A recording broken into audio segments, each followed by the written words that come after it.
Dude, I can search Google too. Jesus. I thought you knew it off the top of your head. God.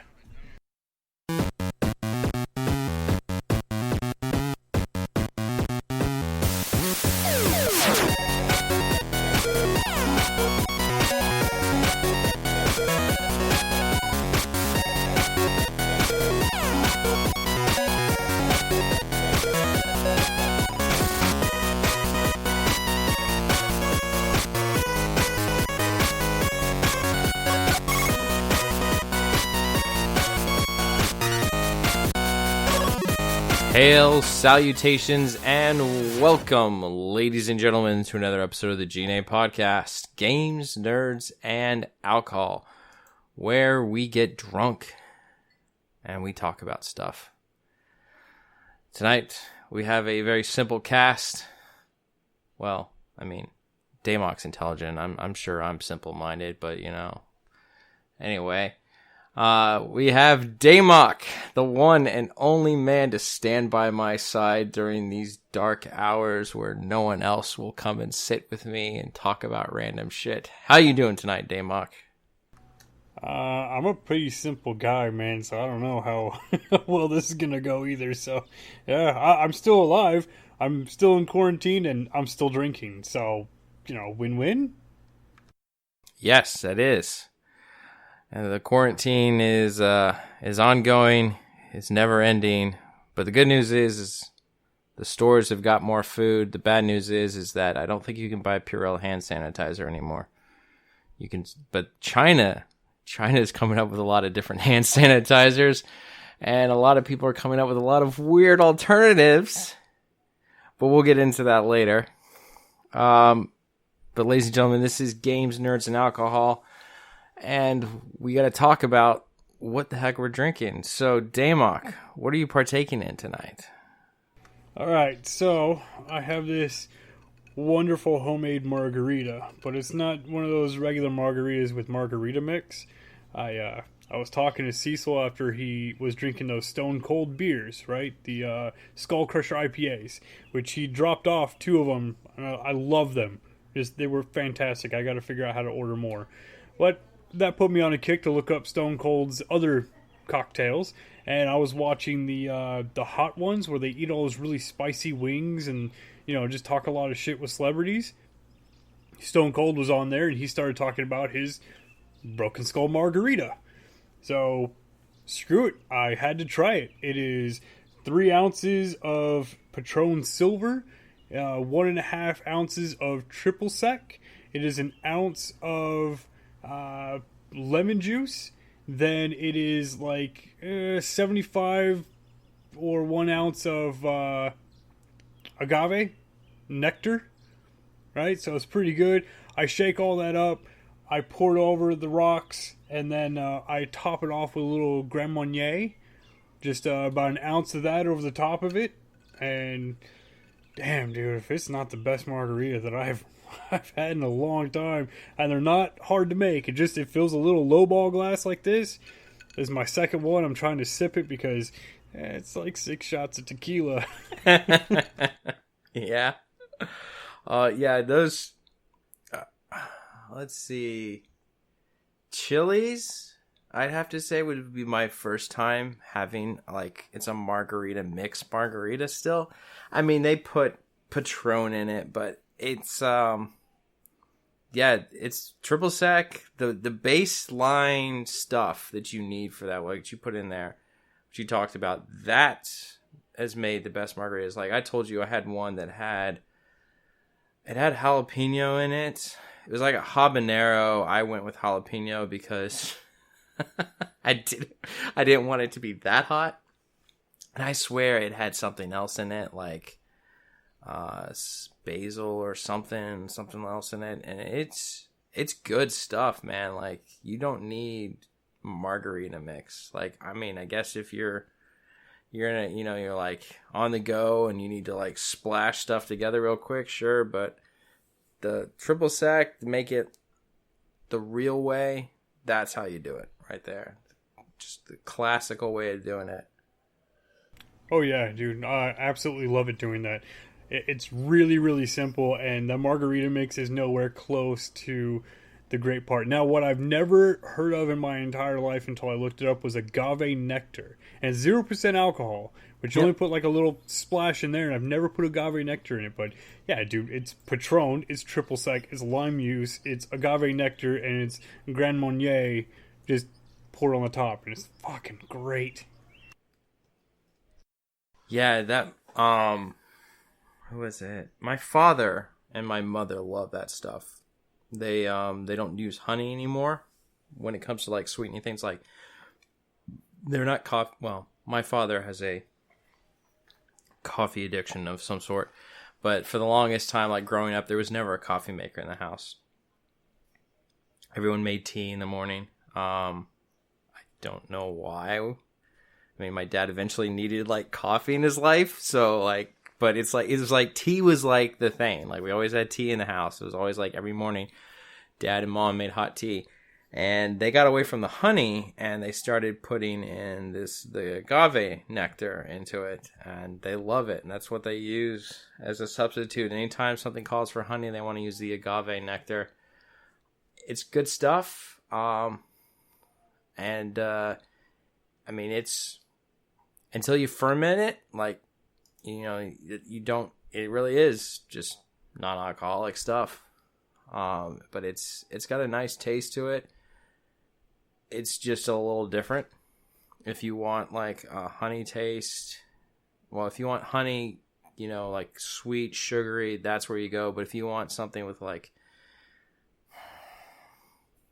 I forget, it's something, I don't know how to describe an agave fruit without talking about tequila, but it's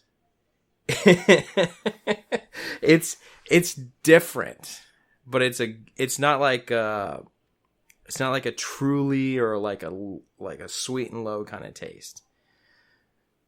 No, it's really good. It's not a substitute for a honey if you're looking for that honey taste, but if you want to just, and I mean, I'm putting, I open the bottle and I splash the agave nectar in, and it just sweetens it up just a bit without adding sugar.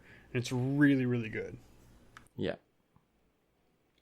But I am not having such a classical, refined drink like you, Daymok. Instead, I'm drinking a seasonal drink. I was trying to find Dark Hollow in Publix, and I don't know why. I shouldn't expect anything other than you're not going to find it. And Publix normally has Dark Hollow. At least my Publix has Dark Hollow because I drink it too much. So when I moved back into the area that I used to live in, to move in with Brittany, or so Brittany and I could live together.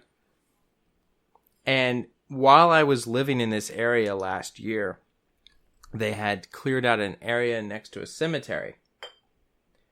And they eventually put up a sign that said Publix. And I was like, oh God, there's a Publix? And it's going to be like right there, versus driving like 2 miles up the road to the other Publix at the corner. I just have to literally go like not even 5 minutes and I'm at the Publix. So I live near my old neighborhood. And so they have this new Publix. I walked in. They don't have that shelf that they had at the other Publix where it had like all these beers that they wouldn't keep cold, but you'd have more options and you could buy singles sometimes. This one doesn't have that, but everything's cold beer. So if you want cold beer, they're always going to have it. And I feel like they spread out the Corona, Bud Light, Coors, Miller, like section just a little too much. But, they do have some good ones. They had a bunch of different IPAs, but I wasn't feeling the IPA. I wanted to try the Dark Hollow, and I ended up going a completely different direction. So I'm drinking a Samuel Adams Summer Ale. It's a citrus wheat ale. I like Blue Moon, ladies and gentlemen, but this to me is not a Blue Moon. Blue Moon is oranges. This one's more...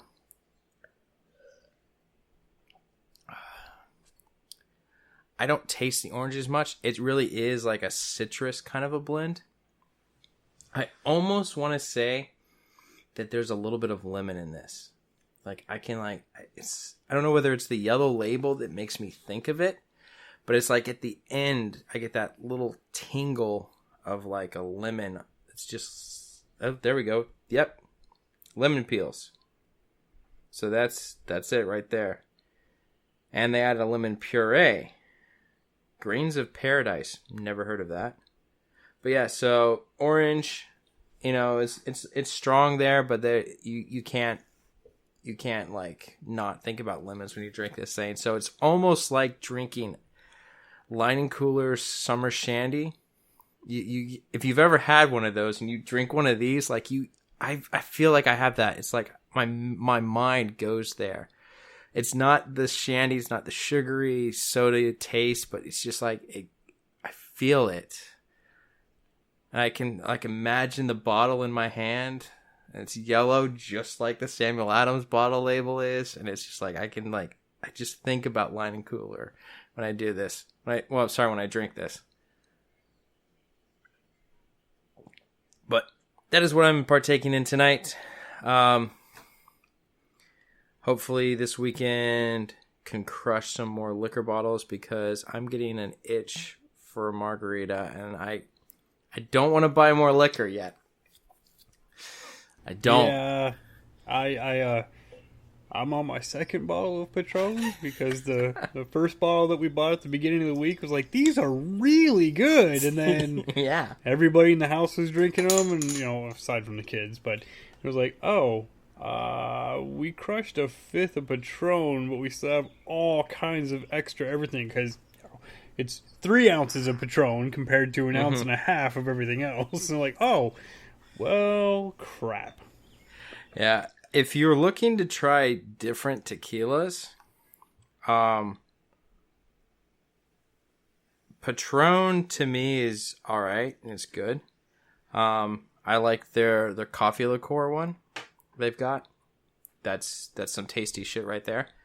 But my go-to tequila, and it was based off of a recommendation that I got from someone at Total Wine. Like I walked in, I was like, I want tequila. I don't want Jose Cuervo, and I don't want Patron. Like I've had Patron, like all this stuff. I want something different. And they're like, oh, well, here you go. Try this. And he says, anything with 100% agave, you really can't go wrong, but I personally like this one. El Padrino. I like that. It comes in it's a square bottle, gray top, cork. I really don't know why, but I find everything that's corked to taste better. If it comes with a screw cap, it's Canadian Club is a difference. Haven't had Canadian Club in a while, I won't lie. Whoa. There is nothing, and I mean absolutely nothing wrong with the CC&7, man. You get Canadian Club and 7-Up, and you have a 50-50 mix, and you have a wonderful drink that you just sip on all goddamn night and have a lot of fun. But I will agree with you on the Patron not being my top choice for tequila. My top choice is actually the George Clooney tequila. I like Casamigos.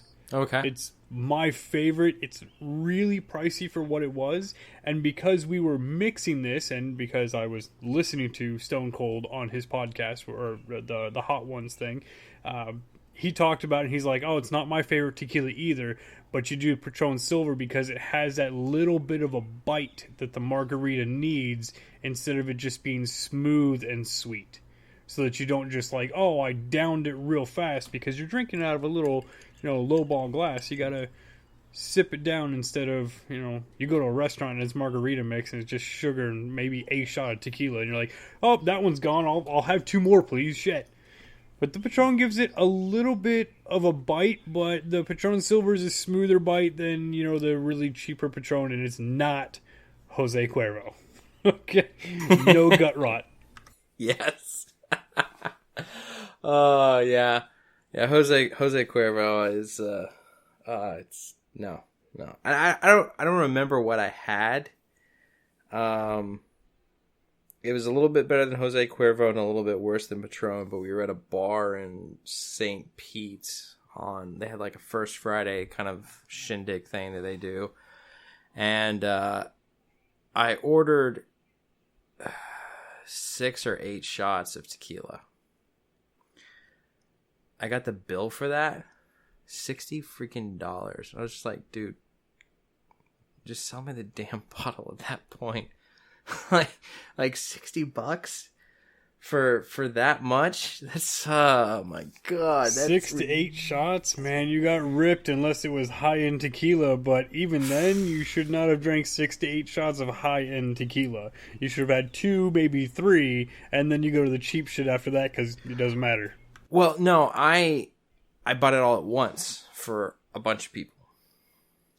So there were women involved. I was younger. I was dumber and, a little more looser with my money than I am now. Yeah, dude, I was in the Army. I was very loose with my money at the bars as well. I do believe that I've had a $50 shot of Patron, and it was like their grand something. That bottle's super expensive, and they weren't able to fill the shot glass all the way up, so they gave it to me for free because it was the last of the little bottle, but it was $50 a shot.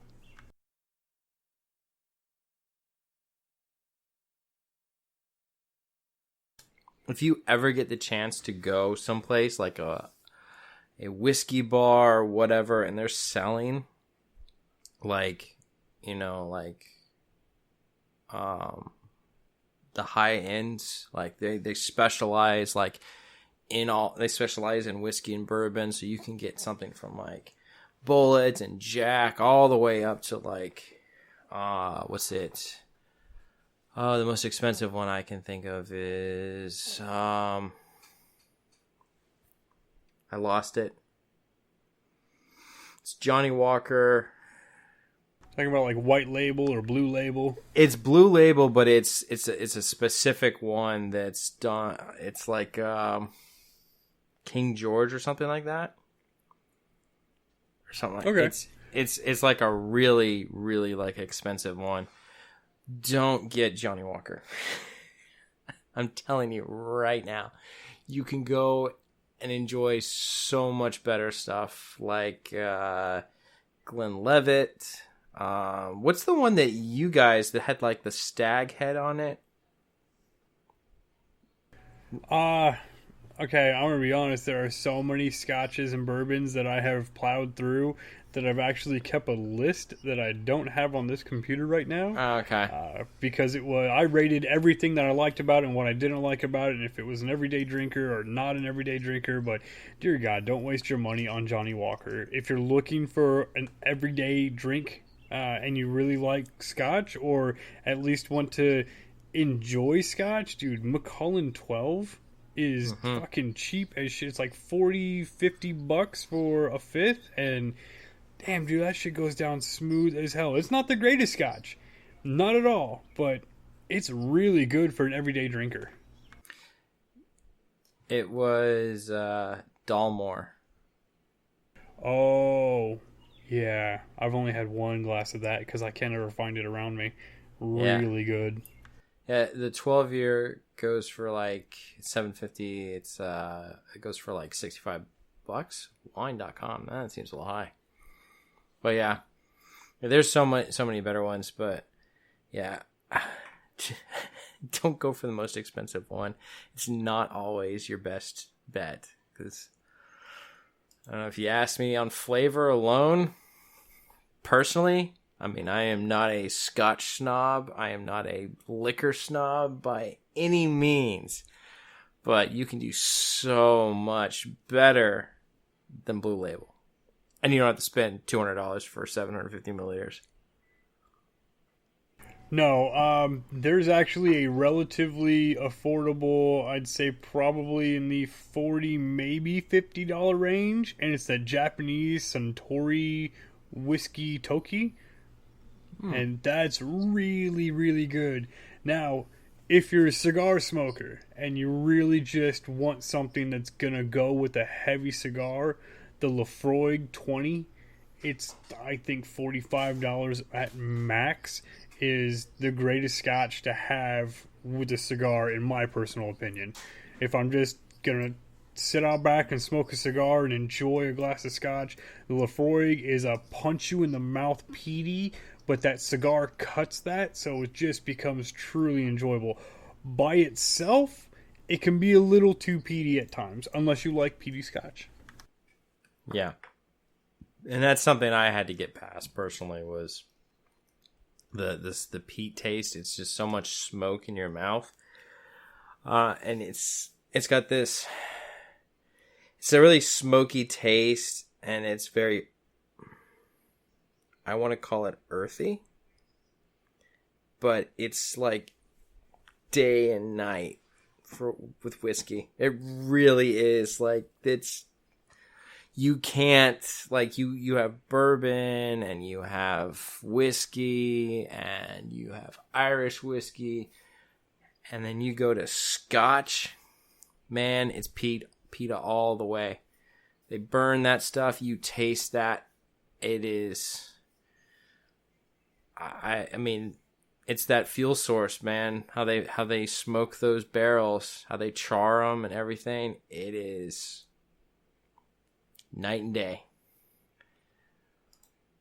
But oh yeah, you definitely get a punch in the mouth if you go with a peaty scotch. But there are really good scotches that are not peaty if you don't like peaty scotch.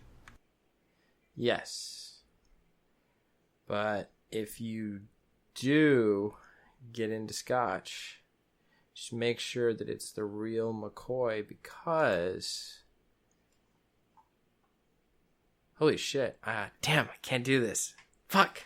We'll have to go into another segment again. I was going to segue into what we were one of the articles, but that beer's starting to kick your ass, man. It's like a wheat beer, so you're drinking a sissy beer, and it's whooping your ass here.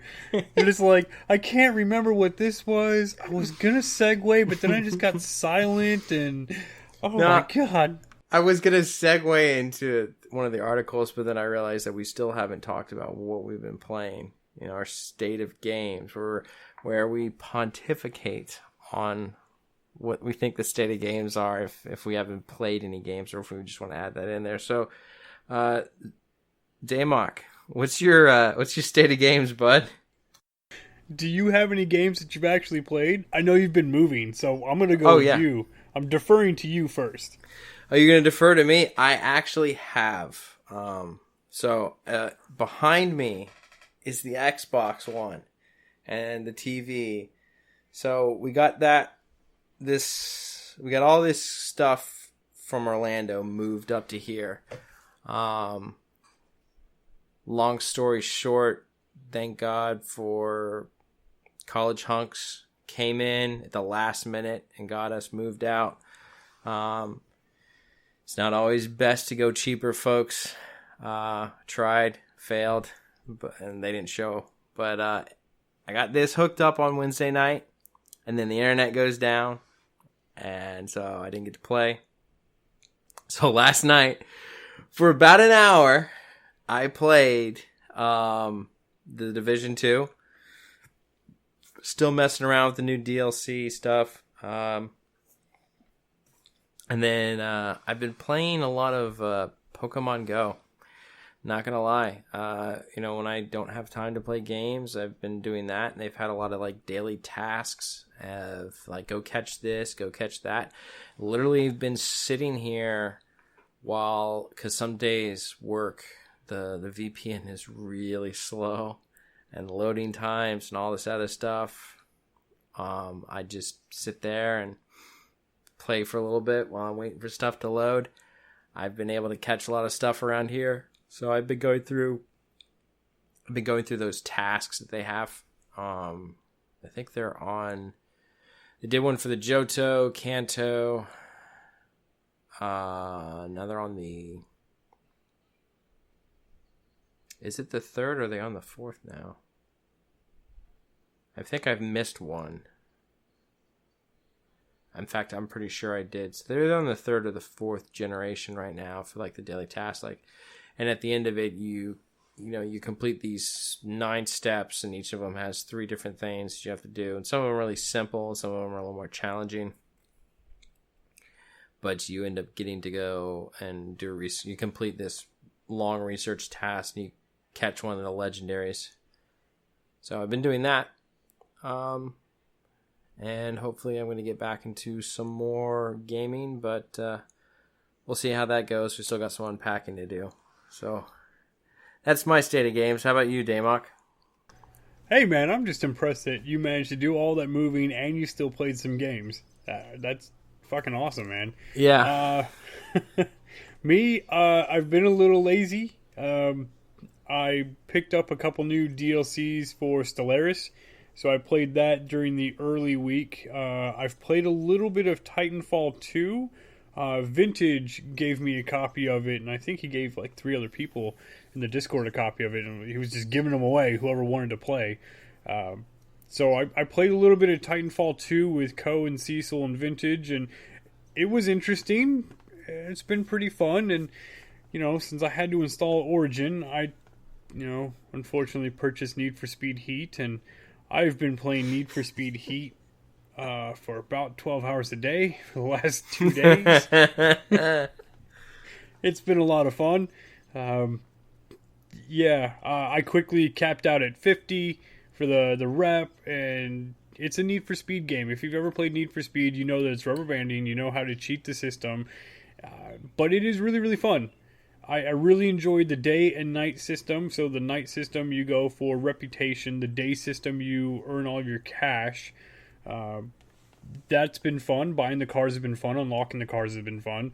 I was going to buy their deluxe edition, but it was like $80. And I was like, no, never mind. So Need for Speed Heat on Origin 2 days ago was $30.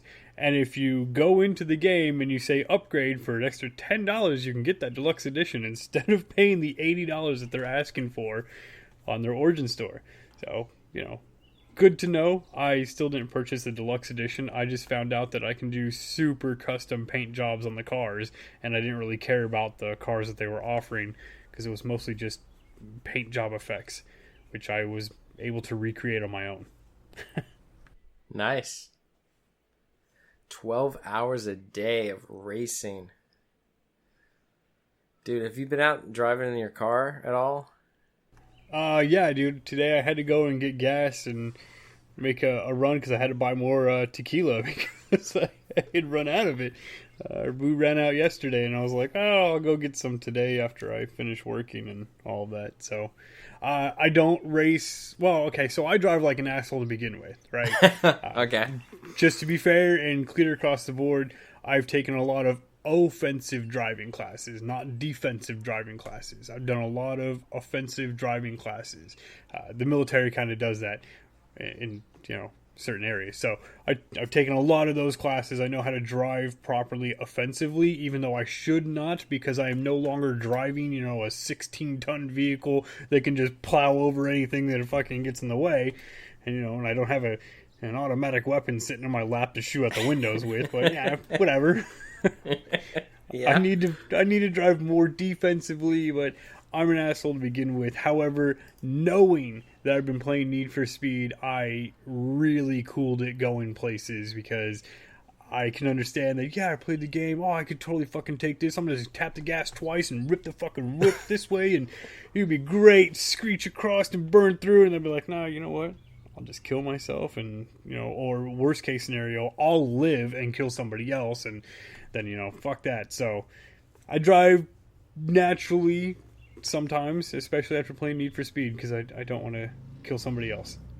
You are better than I am, because every time I remember played Forza for like a couple hours, and then I had to drive like 3 to 4 hours to go back home, and I was like, I'm not driving like I should. But those games kind of have an effect on me. I end up driving a little faster than I should. And I do that naturally, a little faster than I should, not overly faster than I should, just a little bit, but not in my neighborhood. when I go through my neighborhood or the way to get to my neighborhood, because I cannot fucking stand the assholes that drive through. So we have, and I don't want to say this in a poor manner, or to put it poorly, but it is the low income rental units are like 3 turn-ins over, and they're filled with speed bumps. So what people do is they come into my neighborhood, they fly around the corners and stuff like that, so they can get over to their house faster without having to go over 20 speed bumps. And I'm like, so I don't want to say it's shitty, because it is the low income, but I'm not calling them, like poor pieces of shit, because, whatever. But I hate that those assholes do it through my neighborhood, and I want speed bumps in my neighborhood, even though no one else does. Yeah, you are an exception to the rule. I never liked them, never wanted them in mine. And ironically enough, this place that we live, I always wanted to like warn people, like, you drive like a dick, they're going to put them in. It's a little small sign. It needs to be bigger, if you ask me. Just because I really, any place I live, as long as there's not speed bumps, I'm a happy freaking man, and I want that to stay like that forever. Like, I could be here for like a year, I could be here for 2-3 years, I don't know. It's a rental, but it's a black and yellow sign that says, "Slow down. Only you can prevent speed bumps." Like Smokey the Bear. He's like, God, only you can prevent forest fires. Only you can prevent speed bumps. I mean, people... Oh my God, I want that sign, so I'll go and fucking dig up the concrete and post it, man. It'd be great. Yeah, and I don't know. Everyone around here drives pretty reasonably. I haven't seen anyone, like, flying around anywhere.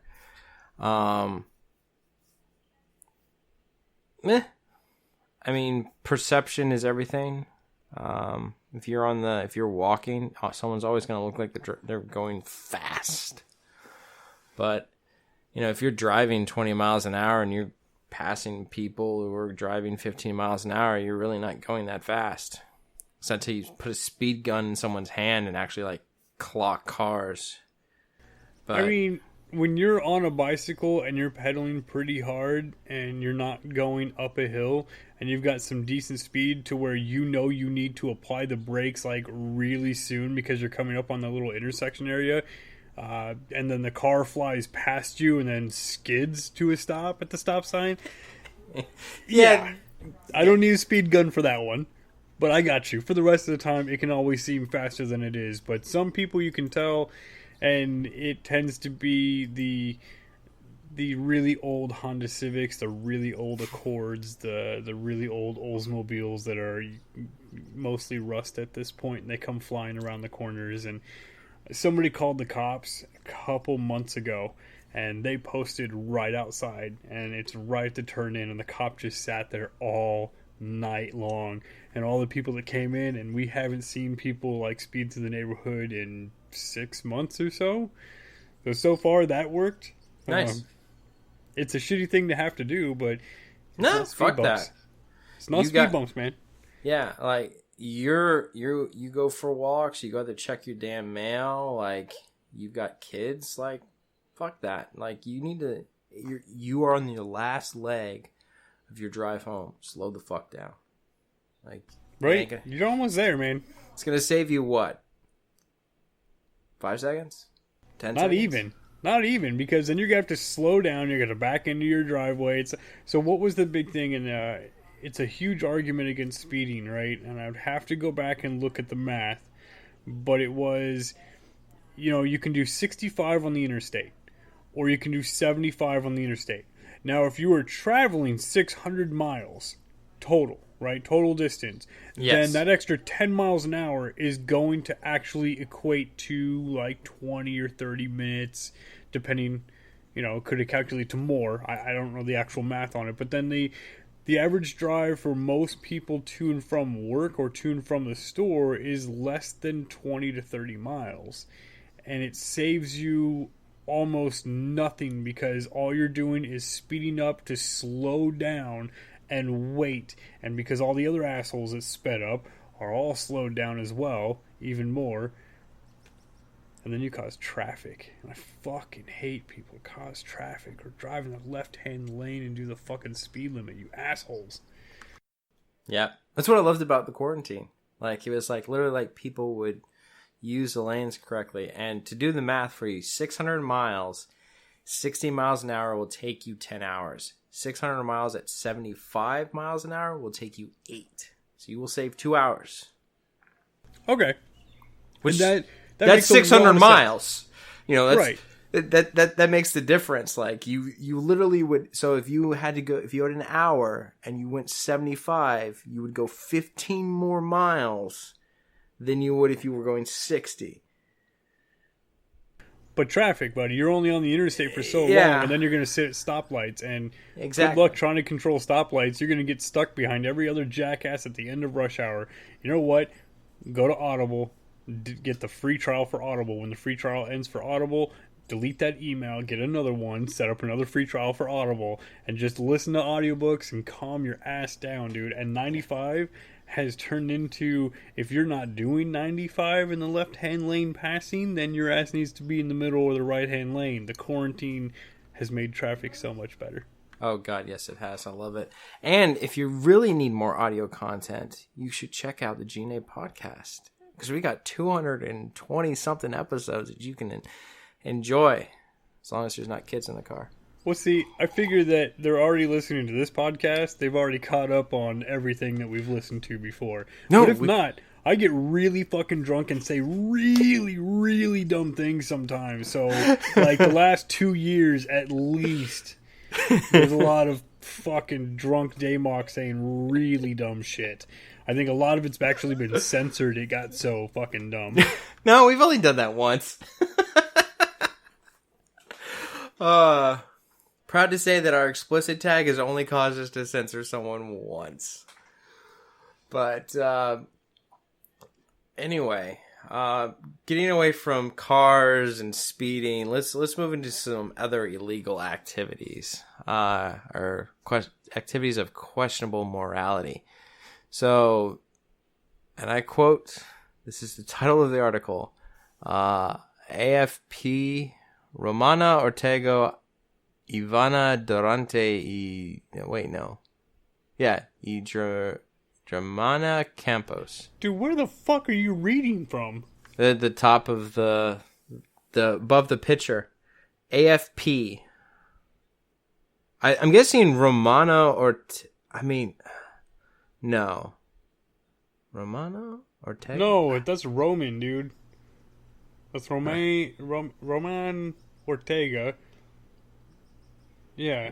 Ivan Durante. And yeah, it sounds like there's like, I don't know if these are supposed to be, I mean, normally when you have Hispanic names, you have longer last names.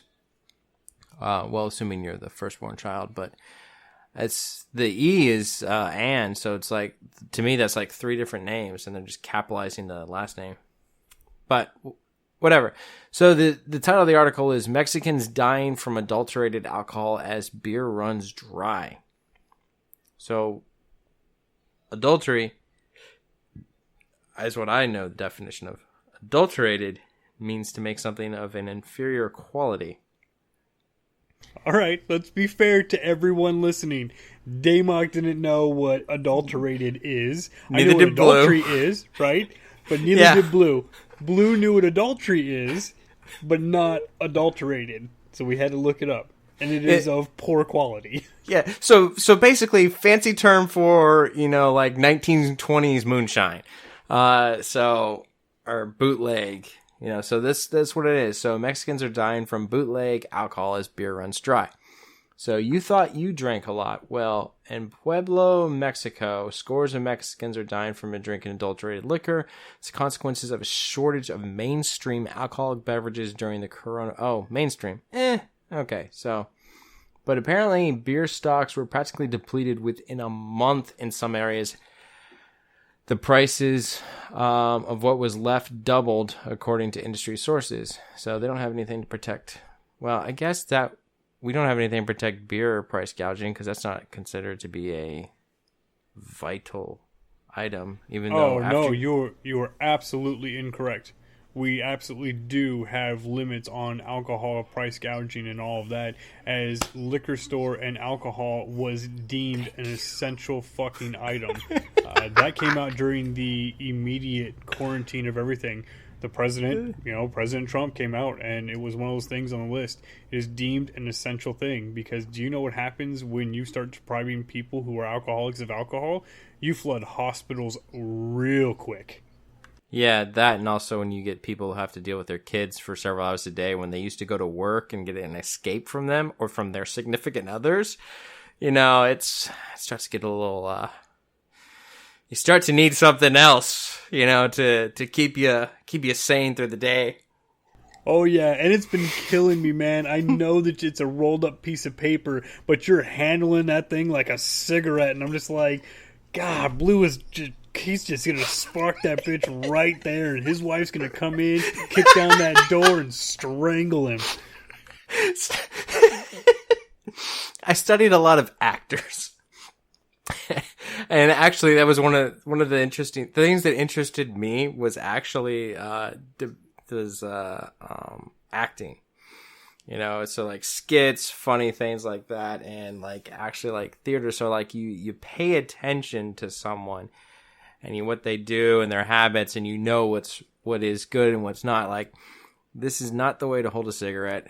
This is sometimes the way to hold a cigarette. This is how a lot of people, and this is how some people hold them.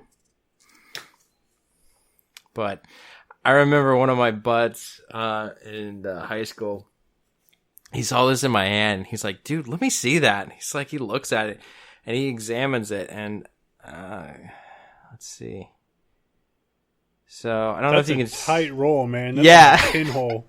Yeah. So literally, this is an 8.5/11 sheet cut into 4 pieces. So literally, this is 11 inches long, and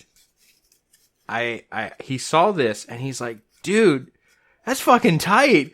He's like, dude, if you ever start smoking, you could roll some really good joints. And he's like, how the fuck did you learn how to do that? And I was like, Boy Scouts.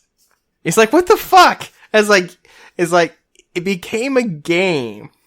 Every time we had to break camp and pack things up, it became a game. Who could get their tent or their sleeping bag to fit back into the bag and have like the largest gap at the top of the bag? So like when the factory like packs it up, they like, that bitch is sucked out of all air and it is like rolled by a freaking machine or whatnot, and it fits in there perfectly. And they make the bags just a little bit longer because not everyone's going to do that. But literally it was like, I learned you fold it, and then you roll, and then your buddy goes on the other end, and you unroll it as they roll it back. And that's how you get it tight. So like you roll it to a point where you push out the air, and then it comes to a point where like all the air is pushed out, and then you have your buddy come back and help push out the little bit that's left of the air by rolling it. And so you're just like keeping a roll, and you're pushing up another roll up against it, so it just keeps it nice and tight until eventually it runs out, and you just have this one very tight roll. So that's how I learned how to do this. Like literally, I take a piece of paper that's fresh, it's been straight, and I literally just cut it into pieces, and then I just like roll it, and then I roll from the other side, and I just keep doing that and doing it and doing it and doing it and doing it until eventually it gets down to this. And it stays like this after it's been like worn down a few times. But yeah. Now, you're an engineer, right? So yes. When you're cutting the paper, are you using like a ruler? Are you using measurements to get the exact, I want it to be this long, exactly like this, and set it all up? Or are you just taking a pair of scissors like the rest of us and going, that's good enough? So I used to measure it because I had a random scrap of paper the first time that I did this, and I was just like rolling it and just out of boredom, and then I realized, it kind of looks like fun. So I used to measure it. And then I realized that I'm just stupid. Why the hell should I do this? Let's just make it what it should be. So I take the 8.5 11 and I fold it in half. And then I fold that again. So I get 4 folds. And those folds are perfect lines. And you just take the scissors and you run across it. But we have this really cool thing at the office that like slices off like plotter paper. So you get like these long plots, or you need to like, you want to just quickly cut something and have like a nice straight edge. So I literally take those and I put them over there and I fold it down and I run the thing across and perfect cut, perfect cut, perfect cut. No, none of my coworkers has asked me in my last 3+ years working there, like, what are you doing? But in case they ask, I prepare for these things. They're bookmarks. That is absolutely fantastic. I love it, man. I love it. Oh, dear God, that is... I knew there was going to be something in there. You had to have something that was cutting it to just that, because it looks like just perfect. And whenever I get paper, it's like slightly off on one tip, and then I got to like take more scissors to it. Yep. This is a practice art. I've been doing this since high school. I've been doing this for a long time. I've had this habit for a very long time, Daymok. I can't seem to kick it. You know, when they legalize everything across the board, your house is the first place I'm coming, man.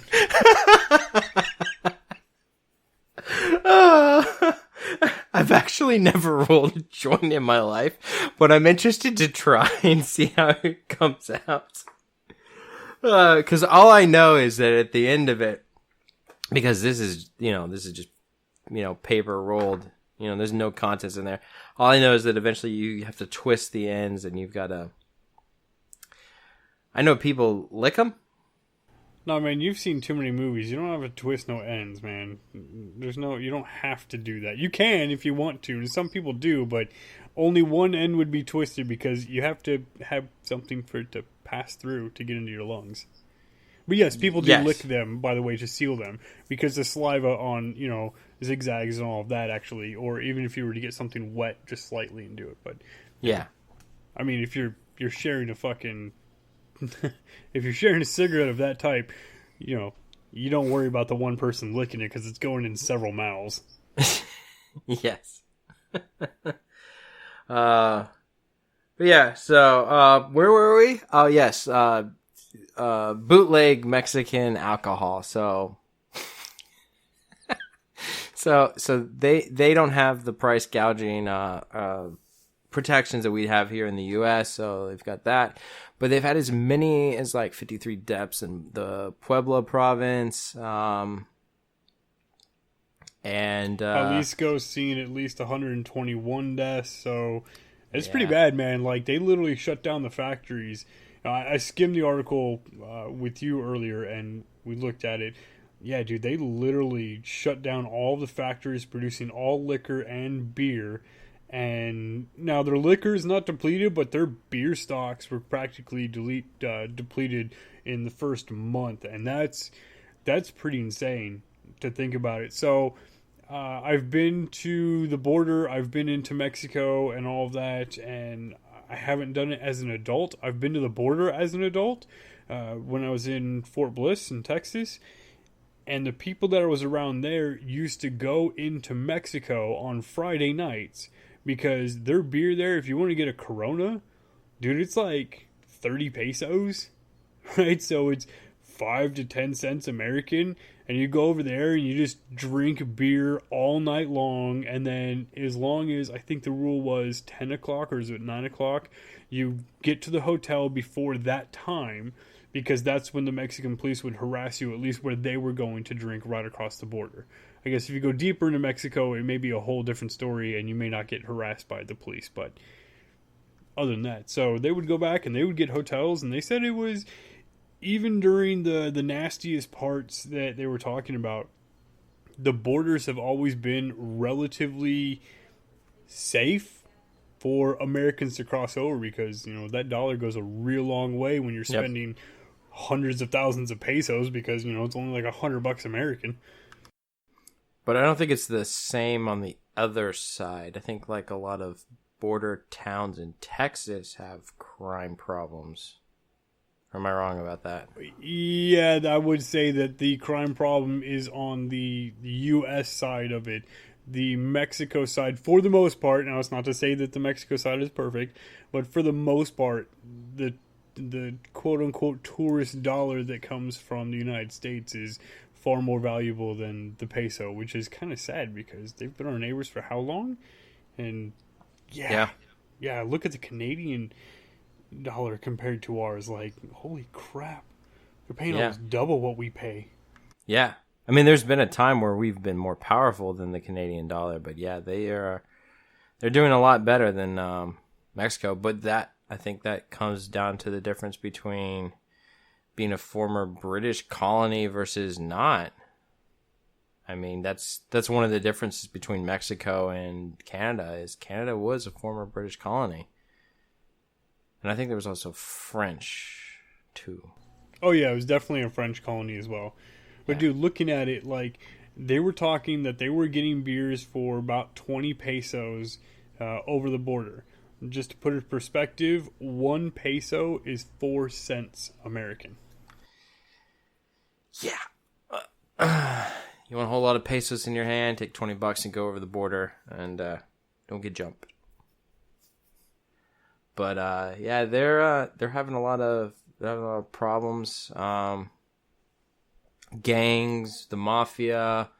Yes, people, there are problems over there with that crap. There are places where if you get on a bus and you're driving from one place to the next in Mexico, and I'm not talking like within a city, I'm talking like leaving towns and cities to go to other places. If your driver has not paid the highwaymen, you know, to put this kind of in like a layman's term kind of a thing, you guys are in fucking trouble. Like there's a you pay these people to keep from fucking up your passengers. So if they aren't paying, then you're in trouble. Cause no doubt, dude. Mexico can be a scary place. It really can be, and there's a lot of craziness that goes on there. There's a lot of craziness that goes on our side of the border as well. But there are places that you have to pay highwaymen as well. You just don't go there. But yeah, Mexico, have fun if you're going to have fun. Right now is not the time, of course, during quarantine, and it doesn't seem like their alcohol is doing so great at this moment in time. So I'd hold off and drink the Corona because it's not made in Mexico. It's made here in the States, and so is Tecate is made here in the States, even though it says, you know, it was made in Mexico, and it's made here. Wasn't Corona originally done in, wasn't it originally made in Mexico, though? Because it's an imported beer. It's always been called an import. All right, so there's a problem with the way that we have imported beer in the United States. It's the way that, unfortunately, the government allows advertisers to illegally tell us stuff. Or I guess not illegally, because it is legal for them. It's unscrupulous, right? It's shitty. Do you know most of the Blue Moon that you drink, the Blue Moon is supposed to be imported? Or the Heineken? Heineken is an imported beer. Heineken's brewed and bottled here in the United States. I believe it's actually done in New York. For the most part. Now, there is Heineken overseas, abso-fucking-lutely. It's supposed to be from Holland, I believe. And they do have factories there. And the same thing that comes with everybody's big favorite when they're going to drink a dark beer, it's Guinness. Well, guess what? Guinness is also bottled and brewed here in the United States as well. But because the company remains an overseas company, they can slap that imported from wherever on it because the original recipe was imported. It's a lot of weird shit that the United States does that if you look at like European laws, they don't allow that garbage. They really don't. You can't say free range organic. You can't say that it's non-GMO. You can't say those kinds of things because it's not true. And if you say organic, you have to define what organic is and what pesticides and everything that you used. Unlike the United States, where we say it's non-GMO, it's organic, it's friendly, it's free trade, it's blah blah. They can stamp all that stuff on it that they want to, as long as one portion of what they were doing was organic or one portion was free trade. So, it's one of those fucked up things. Yeah. I mean, if you go to Corona USA and you scroll the bottom, it says, proudly brewed in Mexico. I mean, I'm sure you're right. Like, it's the fact that they're in one place and owned in one place, and that's where they choose to operate from. And Heineken chooses to operate overseas, but I'm sure, the Corona you buy is probably not made in Mexico. I mean, it's funny. Some places, actually you give them like recipes and stuff and they make shit for you. Barbecue sauce. You got this recipe you've been crafting for all these years. You can hire someone, give them the recipe, tell them how to make it, go through the process with them. They will literally sit down with you and like let you walk them through everything, and you can show and demonstrate, and they'll be like, all right. And then that's how they'll do their QC process. So like, it has to be made this way. You have to do this. If you have a step in there, it says you have to do a little jig as you're stirring something, then you do the little freaking jig.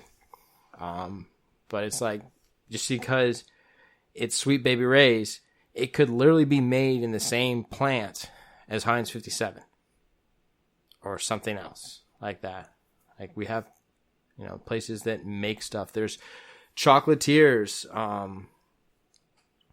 One of the chocolatiers here in Jacksonville used to make chocolate for Mars, and then they sold that off, and they only do artisan chocolate now. Like, there are places that do crap like that. Like, Mars chocolate isn't necessarily made only at a Mars factory. It's made sometimes at other places.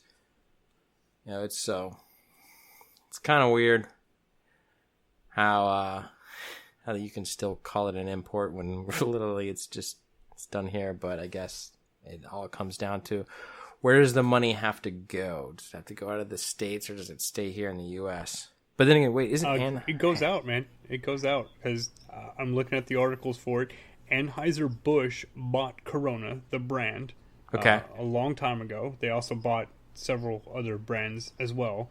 Then they were producing Corona inside the United States and labeling it as produced in Mexico. And then from there, they moved it out of the United States in 2019 and moved it to China, where they were brewing Corona in China. And then the way that they're getting around it, which is an interesting read if I'm reading this correctly, is that they take it from China, they take the beer, and then they ship it to Mexico, and then Mexico bottles it and then ships it to the United States. So they're getting it that way, even though, sometimes the beer was actually made in the United States, shipped over the border, bottled, quote unquote, and then shipped back into the States. It's kind of like some fabrics made in the U.S., clothing assembled in the Philippines.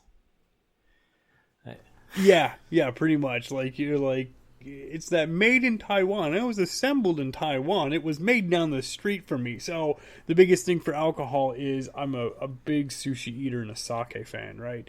And Osaka Sake is made in Hollister, California, the town where I was born and bred, right? Nice. So I was born in San Jose, but I grew up in Hollister and all of that. And the Osaka company makes sake right there. It's imported from Japan, but brewed in Hollister, California.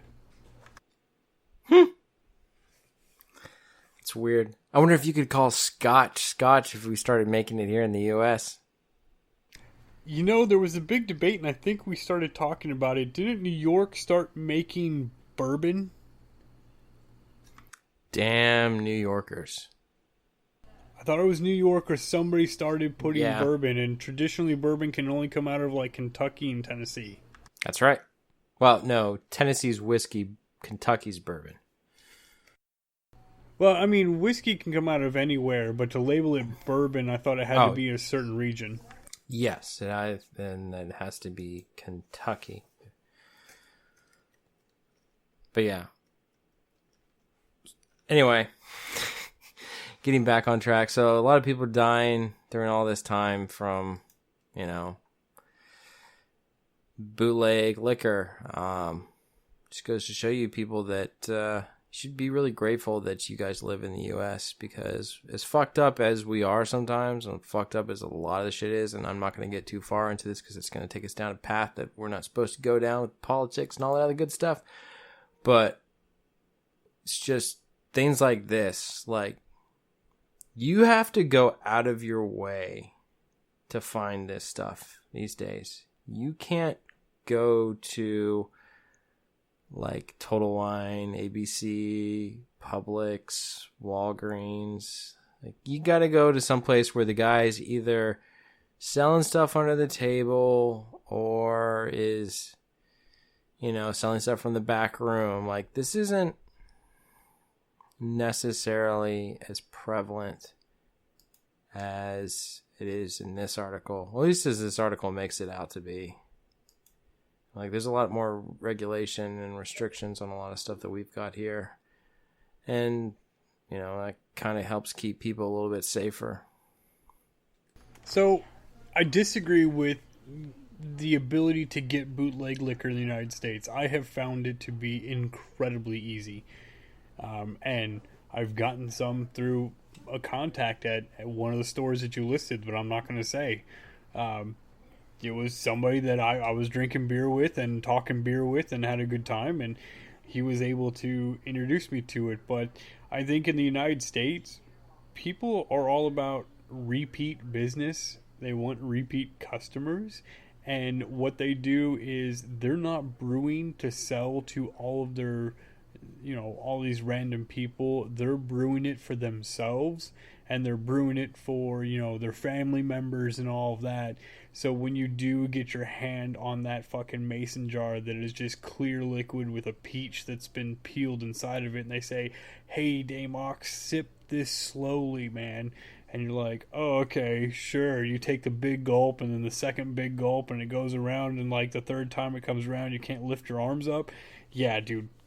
You can still get the good stuff, and I think the quality control is better because we're not trying to do it for the mass public anymore. It's not prohibition anymore. Alcohol is fucking everywhere in the United States right now. If we were to hit a spot like Mexico, then yeah, I think we'd see the same type of deaths because people would be fucking making goddamn toilet wine. Yeah, gut rot. I mean, was it formaldehyde? Is what they used to cut some of the stuff with to get. Oh man, just fucking bad coils in general. The way that they were brewing it was just, we have to hide it out in the woods. Now, shit, you can buy a home brew kit for all kinds of things. Right next to me is not my beer kit. My beer kit's upstairs. I have a whiskey kit and a tequila kit next to me that you can brew in your house legally now. Yes, but you can only make so much of that. There's some guys who like to make what they make is quality. But what they're doing is they're getting around having to buy the taxes or pay the taxes that they have to pay to sell it. So they'll make quantity that exceeds what you're legally allowed to make in order to sell for a profit. But they'll still get quality stuff. And a lot of, what you talk about, a lot of the guys, like, we want this shit to have a good name because we want people to come back. We're not, you want to go drink rubbing alcohol into the sink, then go drink rubbing alcohol into the sink. But we're not selling that shit. We're selling good stuff. Right? I mean, nowadays you go over to a buddy's house and he's been bottling his own beer for the last 10 years. Everybody in the neighborhood and all of his friends know about it. You go over there, you drink one of his beers, you get just super sick or you fucking die. Your girlfriend, your boyfriend, whoever you're with or whatever is going to rat that fucking buddy out, and they're going to start testing your body for alcohol poisoning and anything crazy right off the bat. Because here in the States, I mean, you can't smoke weed in most places because it's still illegal, but some places are getting a lot better about it. So what can you do? we can get really fucked up and destroy our internal organs with alcohol. Everywhere. Yeah! And you only got to be 21, and that's not hard. And they don't really prosecute minors as much as they should. Yeah. I mean, not to say that pot's any better. I mean, inhaling shit's not good for you. Eating this stuff, I don't really know. But yeah, we do a lot of drinking. We didn't get a war. We did not start a war over drinking. At least not recently. But anyway, moving on. Instead, there's been a war that's been going on within Daymok. Daymok has been having a battle of his conscience and just when you really reach this point in your life, when you you're grappling with your own like self-dignity and like self-respect, and you really have a lot of like standards, like I'm never ever going to give them money. But then something comes along and you just you kind of slip, and you start talking about things. But Daymok, why don't you talk about how EA's managed to pry money out of your not dead, cold, lifeless fingers?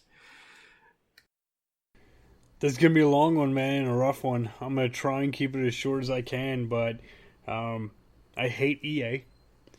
EA, I want to say like 100 years ago, bought Westwood Studios, the original makers of Command and Conquer. Command and Conquer is my childhood game. I'm a Westwood fan, true and true. I didn't like the Command and Conquers that came after the acquisition of Westwood when EA, heartlessly bought them and all of that. I have not enjoyed any of the games since then. EA randomly decided, fuck it, we're going to take the original Command & Conquer, we're going to take its expansion, the Covert Operations, we're going to grab Red Alert, we're going to grab its expansions, Counter-Strike and Aftermath, we're going to revamp them from the ground up for 4K, but we're going to keep them the same. It's going to be the same game across the board. We're just going to have the option to toggle on the old graphics to the new graphics. We're going to have it so that you can play the game in 4K, which I don't even know how it's going to work. I've watched the trailer at least 1 million times, and I'm not even kidding. Like 1 million of those clicks on that video is me from just refreshing and looking at things. I don't know. It's going to be fantastic, and they really tugged at a heartstring, and now I'm sitting here going, well, it's EA. There's going to be something. They're going to sell me the expansions at full price. They're going to launch the game at $60. They're going to launch each expansion at $60. They're going to be some tie-in to something. It's going to be always on, right? They'll have something. It's an always on. You have to be fucking online to access the game. It's going to be something just, god damn it, dude. They're going to ruin it. And who's making it? Is it EA? No, it's not EA. They reached out to Petroglyph Studios. Petroglyph Studios hosts most of the old Westwood developers after they departed EA. So they literally got the heart and soul of Westwood to revamp the game from scratch, paid them to do it. Are they going to charge for the DLCs? No. You're going to get Command & Conquer. You're going to get Command & Conquer the Covert Operations. You're going to get Red Alert and Red Alert Aftermath and how did I blank on the other one? You're going to get all the expansions, right? You're going to get the first game, it's 1 expansion. Red Alert, it's 2 expansions. Counter-Strike and Aftermath. All of that in 4K, not always on. They're going to include a campaign editor. They're going to include a map editor. They revamped the entire soundtrack from the original creator of the soundtrack for the game for $20. For $20 fucking dollars. That was the fastest I've ever hit purchase in my life. And not only is it going to be on EA's Origin, I bought it on Steam. I get it June 5th on Steam with everything. And then I'm sitting there going, it's going to be great. It's going to be great. You know, I'm not going to worry about it so much. I'm just going to play it. I'm going to get that nostalgia kick from being, oh shit, dude, I don't even know how old I was when I got it. It was, fuck, I got the original Command & Conquer that ran on DOS, and then I got Command & Conquer Gold, which ran on Windows 95. And that was my childhood. I grew up on Command & Conquer. Not only did they decide to just, you know, throw all that in there for $20, they just announced on the 20th that they, after it is all released on June 5th, that they are releasing the rest of the game and all of its source code entirely on the GNU General Public License to support the modding community 100%. They're releasing the source code as a free public license across the board. And they didn't even bother incorporating it with Origin's launcher. They incorporated it with Steam. So if I'm looking at this wonderful article that I found that, you know, gave me this massive erection. The last paragraph. Players will be able to use mods and custom maps whenever they are playing via Steam or via EA's Origin game launcher, though the process to use the custom assets differ significantly for each. On Steam, EA is going to fully integrate and support the Steam Workshop to distribute maps, mods, and you'll be able to download all the content from both the game's community hubs and inside each game directly through Steam. Or if you're playing on EA's Dead Origin, you'll be able to download the maps in-game, but you'll need to install the mods manually. So you have to go to a separate site, and some mods might not be available. They're releasing it for $20. Then they're giving away the source code for free so that the modding community can run with it for the next 20 years. EA, you have my money. Shit, I gave you another $30. I bought Need for Speed Heat because you did a good. You did a good.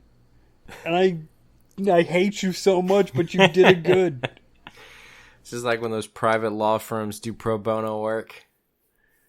EA's trying to build up their reputation to be, we're not that bad. But see, and I've really struggled with that because I'm looking at it and I'm going, how big was Command & Conquer? Did you play Command & Conquer or Red Alert? So I'm not an RTS guy. I played StarCraft. Really wasn't into it too much though. Okay, but did you ever play a Command & Conquer game? Did you play Generals or anything like that? No, I never played it. And that's what I'm looking at. And I started asking around to a lot of friends and, you know, some coworkers and all of that. I was like, hey guys, have you ever played Command & Conquer? And most of them were like, I played Generals briefly, but that was about it. And I was like, no, like the original stuff from like Westwood Studios. And, you know, aside from a handful of people that I grew up with, everybody's answer was, no, I was more into StarCraft. StarCraft is the bigger pool of players overall. I think that one Command & Conquer was before StarCraft, right? And then StarCraft really kicked it off. And before Command & Conquer, it was actually Dune 2000. And so Westwood Studios made a Dune game. And it was really interesting. It's pretty much a Command & Conquer game. But then they released Dune Command & Conquer. Or Doom? Yeah. Dune. D-U-N-E. Based the off spice of must Herbert. flow. Oh, wow. Oh, yes, dude, it predates Command & Conquer. It was playable on DOS, man. Interesting. Yeah, so they had a Dune game, and they did all that wonderful stuff, because everybody knows that id Software made Doom. Yeah, I'm just making sure. Yes. Okay. I'm making sure. Yeah. No, but they... God, dude, I mean, Command & Conquer is, yes, it's a well-known RTS game. It's a genre-defining game because it really changed the way RTSs work and play on a computer. But it wasn't as big as I think StarCraft is. So EA is releasing this, and yes, it's hitting, you know, some major headlines, but most people are, I want to feel like they're dismissing it. and that's fine. If you're not into it, you're not into it. But I don't think EA is getting the public attention with releasing this game the way that they're releasing it. Right? So, I mean, Okay. you would think if they had their hands on Activision Blizzard and they released StarCraft and they did this to StarCraft, it would be worldwide attention and everybody and their brother would be like, oh my god, it's StarCraft and EA's releasing it and it's going to be 4K and it's going to be free to this and it's going to support everything and everybody would be losing their fucking minds over it. And here I am losing my mind over Command & Conquer because my damn childhood. Like, oh man, I used to play in the old Westwood fucking online thing on dial-up, and I had a little 14.4 modem we got in there, and that dude, I swear. So I'm a big tank rusher. I'd build a whole bunch of war factories so I could set them all up and just produce a shit ton of tanks as fast as I could so I could blitzkrieg them across the border.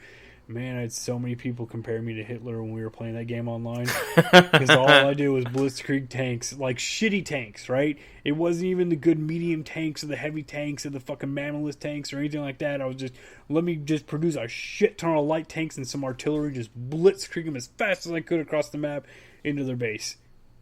God, good times, man, good times. But, I mean, if you've never played Command & Conquer, it's $20. Right? It is a pre-order. It comes out June 5th. You don't have to pre-order. EA got my pre-order money like months ago. I couldn't believe they said that. But, yeah, it's $20. It's Command & Conquer. It's Command & Conquer The Covert Operations. It's Command & Conquer Red Alert, plus its 2 expansions, Aftermath and Counter-Strike. And, yeah, then after that, the mods, because the Command & Conquer community has remained really true and really loyal. There are going to be so many mods, man. Shit, I got expelled from high school because of Command & Conquer. Nice. Yeah, no. I mean, I legitimately got expelled from high school because of Command & Conquer. It's a shitty story, man. I got quote-unquote terroristic activities. Oh, my God. No one knew computers at the time. We're a bunch of computer nerds playing computer games. Yeah. There's a rules.ini file, because you know what an ini file is, right? It's like no, a text file. It's like a text file on your computer that is read by the program specifically. Well, in the rules.ini, you can modify, because Command & Conquer has a nuclear missile, you can modify the nuclear missile properties. So there we were. There was like 5 of us writing out in class and stuff like that, how we were modifying the rules and what we could really get away with, because we, printed it out and had these little binders, and whenever we completed all our damn work, we were sitting there bored out of our fucking minds. So we're like, all right, cool, let's do this. My buddy, I don't want to say his name, but my buddy would grab flashcards, and on his flashcards, he was hardcore into StarCraft, and he would draw out the little Marines, and then he would draw out their hit points, and then all the stuff, and then under that, he would do what each upgrade did. He was a little nerdy, love him to death, but a little nerdy when it came to that, so he drew out all the Space Marine stuff, and I was sitting there with the rules.ini with, a couple other people, and we were modifying the nuclear missiles. Then we started drawing diagrams of it, and that's not a good idea for people that don't know what the fuck a computer game is. Especially in the early 90s, man. Not so good. Yeah. I drew a lot of guns. I drew a lot of guns in elementary school. I didn't get into a lot of trouble for that. I think maybe one teacher was like, "Yeah, you should probably stop doing that." But no,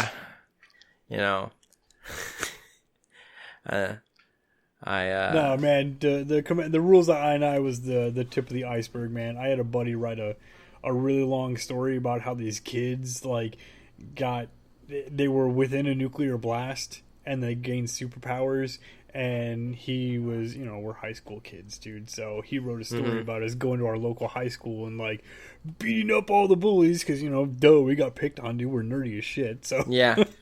Right? And yeah, that story made its way to the principal's office real fast, so. Oh yeah, those were the interesting days. Oh man, the '90s were fucked, dude. Seriously, because they can't reference anything or look it up because the teachers' school computers are fucking just super crap, and Yeah. it's just absolutely horrible to do anything. And you try and talk to them, hey, it's a computer game, and they're just like, ah. Yeah, I know. Don't want to listen. But thankfully, you're able to relive this time period and hopefully not get expelled. I mean, what are they gonna do at this point, dude? Yeah. They're gonna confiscate my computer and realize that I've been modifying the rules.ini, which I swear I fucking hope that the rules.ini is still in the root folder so that I can make the stupid little changes. I'm not counting on it, but I really want it. Awesome. Well, if not, you can always make a mod to make those changes. But I wonder if EA would have done this so cheaply without going after you for more money or being always online if this was a more popular game. Not saying I don't know why they're remaking it. It's I mean, I think that's been one of their. I want to say, is it Nope. Arnold Schwarzenegger? You're gonna say all this wonderful stuff. Nope. Nope, it's not been there. Nope. Okay. Command and Conquer Generals had a decent sales chart, right? Red Alert 2 was relatively decent, but as far as the RTS genre has gone, it isn't one of the big names. It really died off years and years and years ago. Well, good news for you. Right? I get to relive my childhood in 4K resolution Command and Conquer and the Red Alert, so with both expansions for $20, I couldn't be happier. Yeah, I mean that's some pretty good stuff right there to get that. All that for $20. I'd call that a good deal. I mean, if you like that kind of stuff and you're into RTSs, and why not? But moving on, because we're getting a little long in the tooth. So no surprise, Valve quietly releases a censored Steam China client to alpha. So there's a Chinese version of Valve's Steam client announced in 2018, but the alpha version of the Steam client has now appeared. Recent update to the Steam client revealed Valve not only is still working on the long-awaited Steam China client, but that client itself has officially moved to the alpha stage.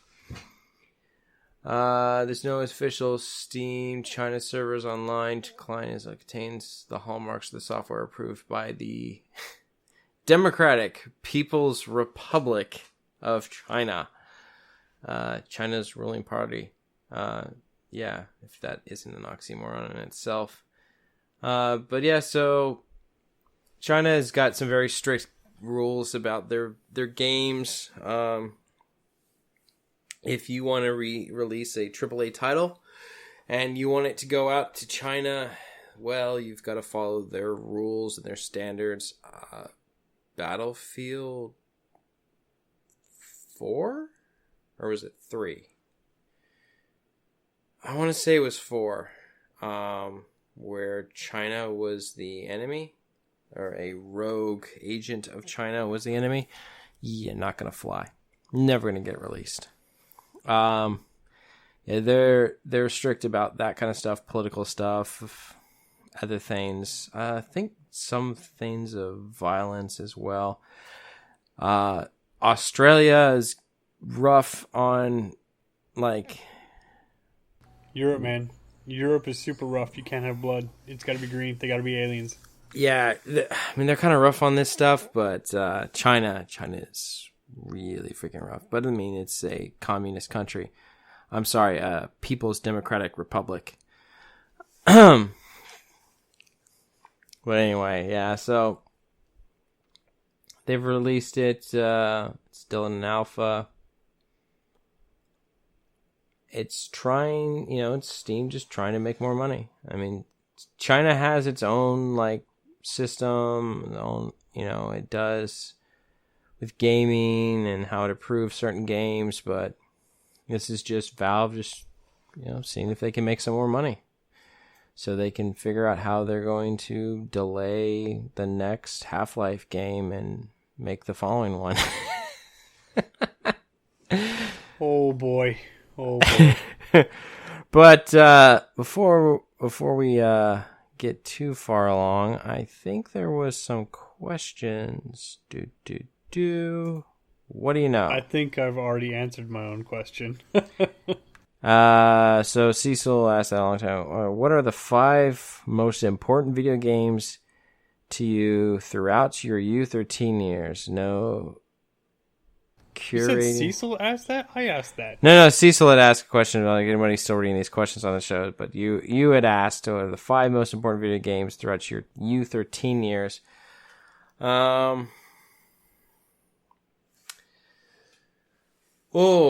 So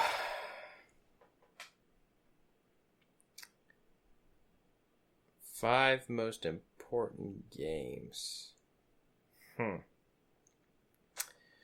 Super Mario World was pretty big. That taught me a lot about puzzles, a lot about persistence. There were times where we had to ask my buddy Alex's father to help us out with this. Like when you get stuck on a level and you ask him for help, like I learned so much from that game because there was like Nintendo Power magazines reading through how to do stuff. There was, countless like hours spent trying to collect everything, to deal with like camera manipulations and like patience. So much patience. The reason why I walk slowly across thin ledges is because of Mario. Super Mario World 64. That is the reason why I do that shit, because my God, if you just too much, boop, off the edge. Probably also taught me a lot of patience with broken games.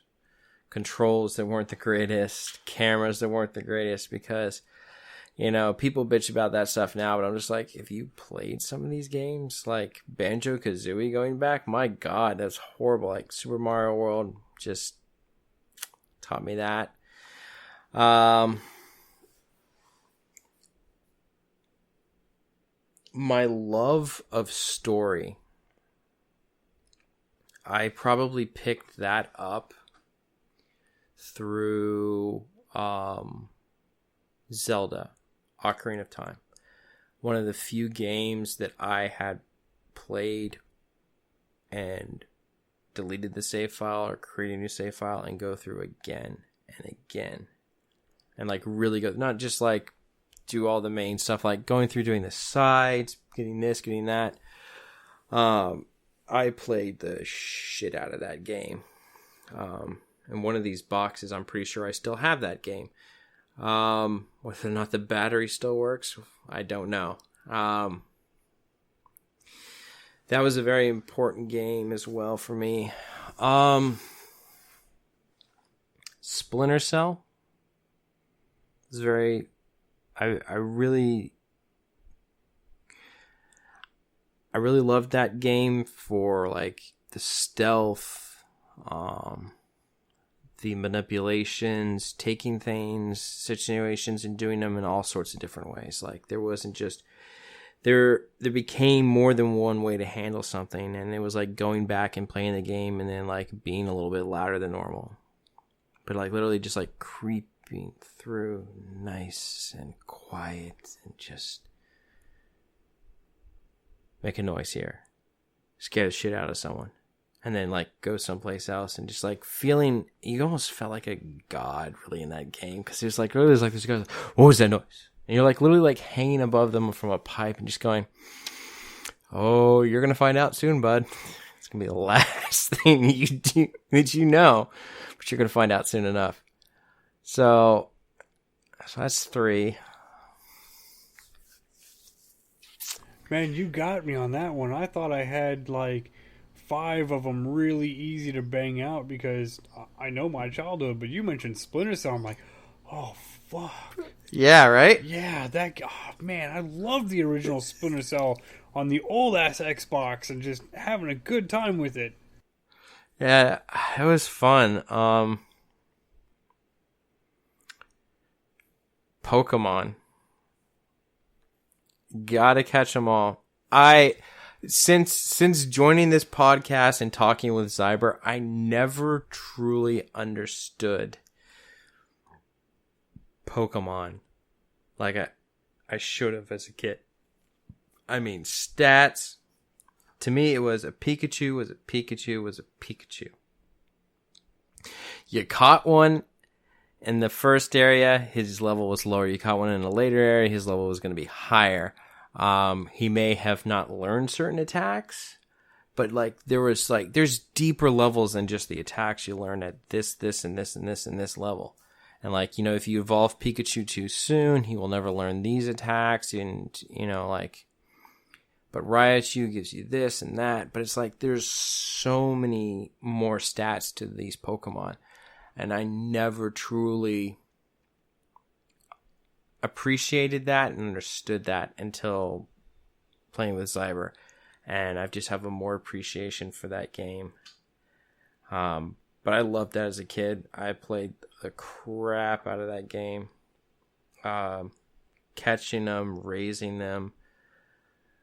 For years, wishing to wake up into that kind of a world. It's just that was a cool game. A lot of imagination from that game. A lot of ideas came out of that. Same with Zelda. And then my final game from my youth and my childhood.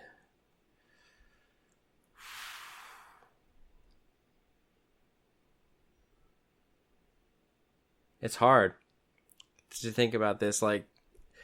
It's what games really stick out or games that I bought a lot of? Because back then it wasn't too many, man.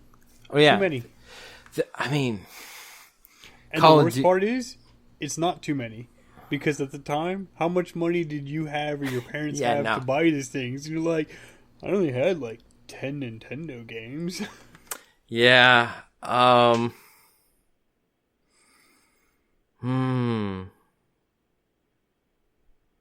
What was it?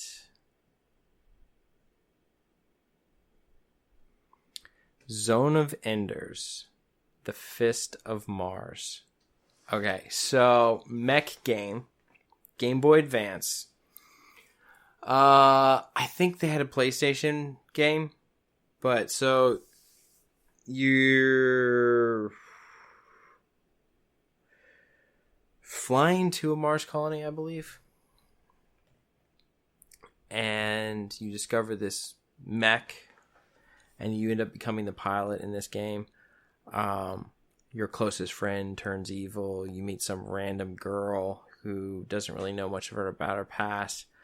But the amount of time that I had to spend moving people across the battlefield, approaching things in different ways, supporting my mechs with one character, one player, and protecting another, stats, updating that, paying attention to the strategy, how I wanted things. I played that game once, and then I played it a second time, and I played it, a little bit differently.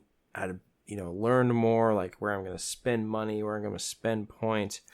And then also the fact that you could change how the game turns out based on what you do.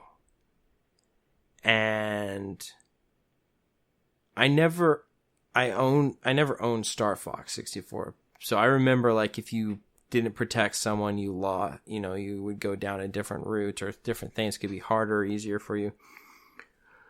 But Zone of Enders was my game that I owned, and I spent a lot of time dedicated to that game to make it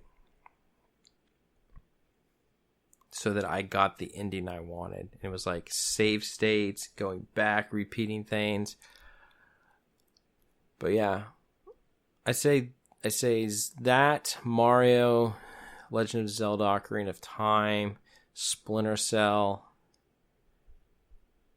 and Pokemon were the ones that really, like, I really think those defined my childhood.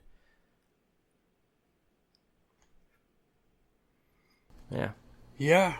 I mean, my list is different than yours, but I can agree very much on Ocarina of Time and Splinter Cell, and I didn't even think about Splinter Cell until you mentioned it, and like, holy crap. That game, did that come out in my teens? Like, holy, was I an adult then? I gotta look that shit up. Because I know it came out on the first Xbox, and I was like, I remember playing it, but I think I was 19, so that counts, right? Yeah, teens. That's still right? teens. That's still teens. And obviously, I grew up with Command and Conquer. That's my number one. But Zelda, and I like Command and Conquer, don't get me wrong, and I love the cutscenes, and I played it for the story, but I mostly played it for the strategy. But Zelda Ocarina of Time taught me that story was very, very important and very meaningful, like you've said, and I can't give it up to that game enough because it's been fantastic. Aside from Ocarina of Time, that I don't know anybody who hasn't really, aside from, younger kids who hasn't played Ocarina of Time. I don't know anybody that's my age who hasn't played it that is into video games even in the slightest that did not love it, right? Yeah, that game's gonna throw me off. But Splinter Cell was fantastic, right? So I got Command and Conquer. I definitely have Ocarina of Time.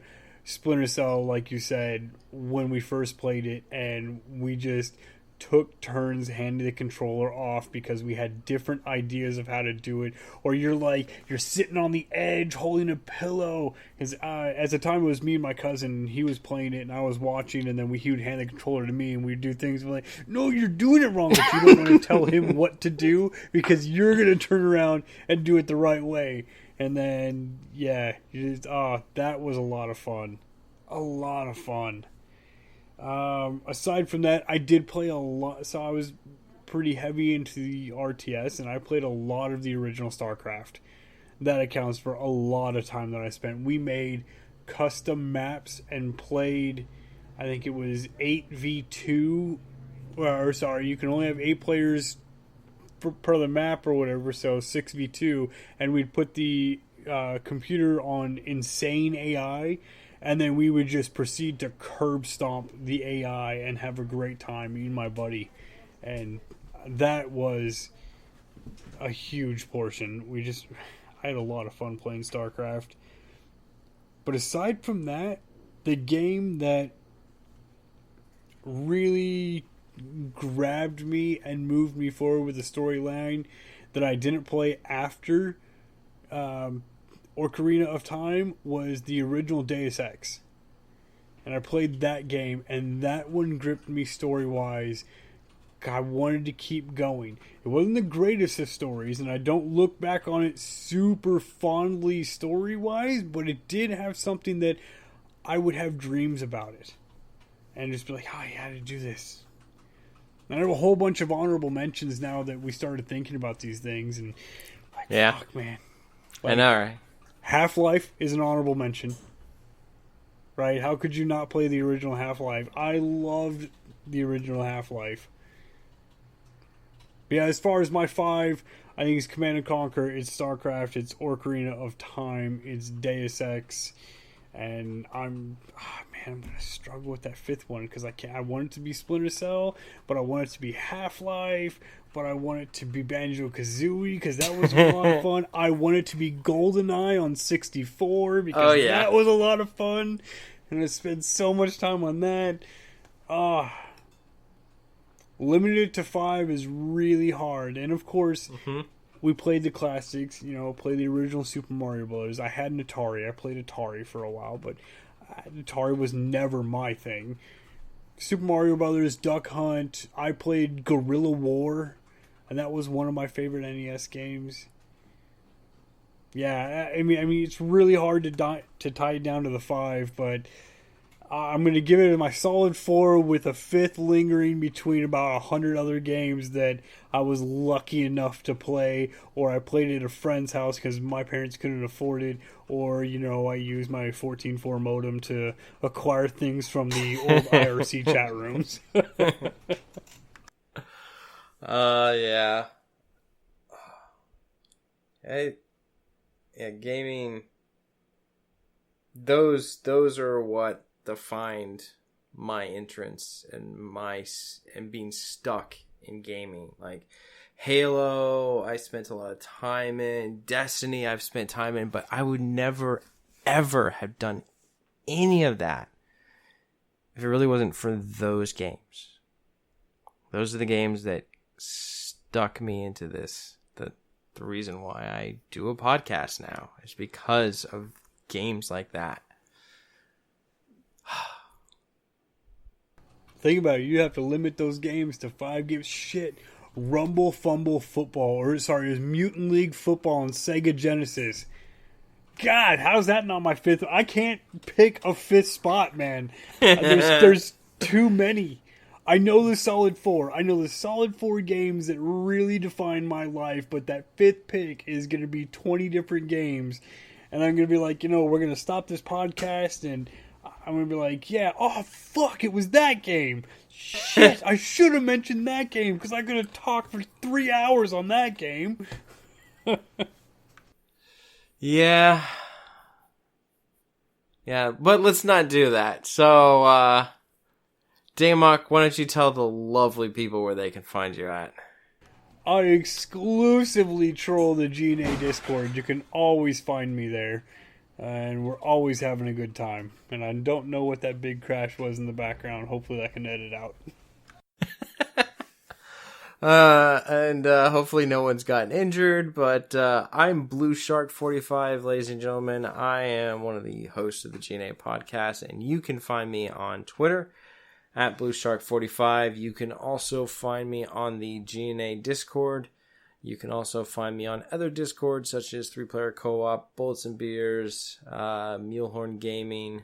But if you really want my attention, if you really want to talk to me, I spend most of my time on our GNA Discord.